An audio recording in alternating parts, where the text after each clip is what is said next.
Hey, Bob, a lot of memories coming back, Waco and Ruby Ridge, right? Yeah, I see Ruby Ridge, Waco coming right back, and it would be a tragedy. I mean, in all those instances, obviously the government was wrong in Waco. The government was wrong at Ruby Ridge, except the people in those situations were also pretty goofy.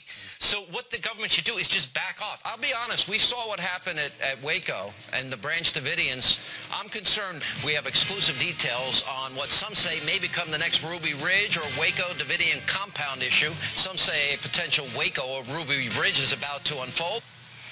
The Fox News Channel this week has been breathlessly, almost excitedly, trying to reignite an already tense situation in southern Nevada, not only hyping the cause of the folks who mounted an armed standoff against federal law enforcement this weekend, but pitching the story over and over and over again as the second coming of the Waco and Ruby Ridge tragedies from the 1990s. Joining us now is Jim Kavanaugh. He's a retired special agent in charge for the ATF. He was a key hostage negotiator during the 1993 standoff with the Branch Davidian compound at Waco, Texas in the 90s. Mr. Kavanaugh, thank you very much for being with us.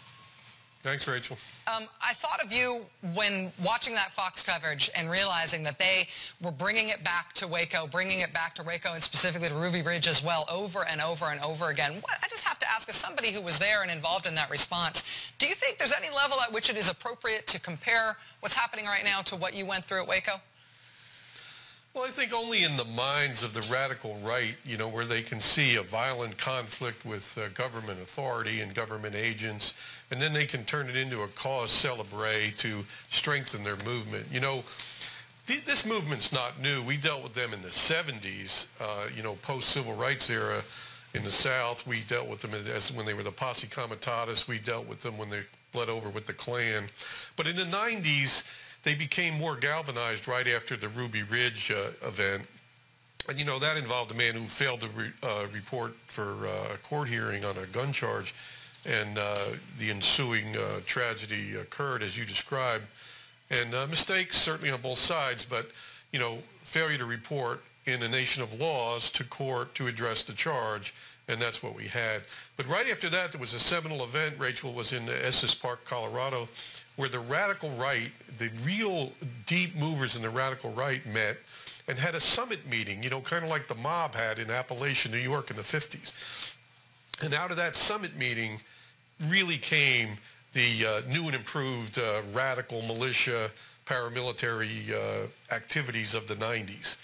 Louis Beam, the infamous Klansman, was there, and he posited the leaderless resistance at that meeting. So that was a seminal event in the radical movement in America. And, of course, then we had Waco, which everyone here is talking about, but just a few facts to clear that up. You know, you had a charismatic cult leader, David Koresh, who would take a family into the cult. From then on, he would sleep with the man's wife. He would sleep with the 12-year-old and 14-year-old female children that the man might have brought in there. He would control their lives completely. He stockpiled machine guns and silencers and hand grenades and made all these things. And he named the place Ranch Apocalypse. And he was destined for, you know, a huge apocalypse. And we found out after all this transpired at Waco that before we even went on the initial raid, that he had taken his mighty men, 6 or 8 guys that were his, you know, bodyguard or Praetorian guard that surrounded him, and they practiced going out, loading in cars in front of the compound with all their rifles, and they were going to go to Waco and slaughter everyone at the McDonald's. That was before we even went on the raid. So he was reaching for disaster. When I talked to him on the phone, he would say, you know, Jim, I'm 33 and I'm a carpenter.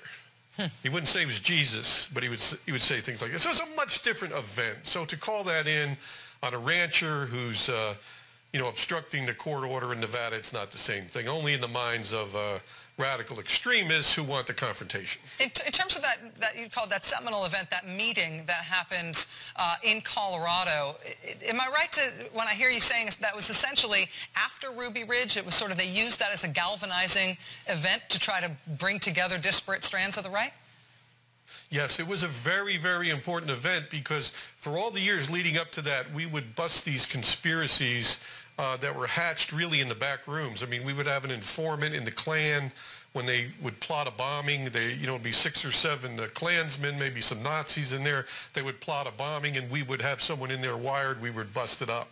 The sedition trial in the late 80s was to try to take out the leadership of all these groups, the Klan, the Order.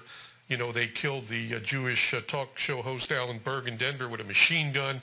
And ATF and the FBI were always trying to knock those organizations down. So the Estes Park meeting was their change. And Louis Beam, the Klan leader, tried to push this leaderless resistance. In other words, operate in small cells by yourself or just you and one other.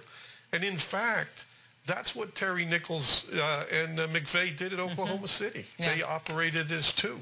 Understanding how these different events served both as rallying points and as nodes for new types of organizing on the radical right, I think puts a really fine point on how dangerous it is to celebrate that maybe this is the next thing after Ruby Ridge and after Waco. Maybe this is the next organizing moment. To talk about it in those terms just strikes me as incredibly dangerous. Jim Kavanaugh, retired special agent in charge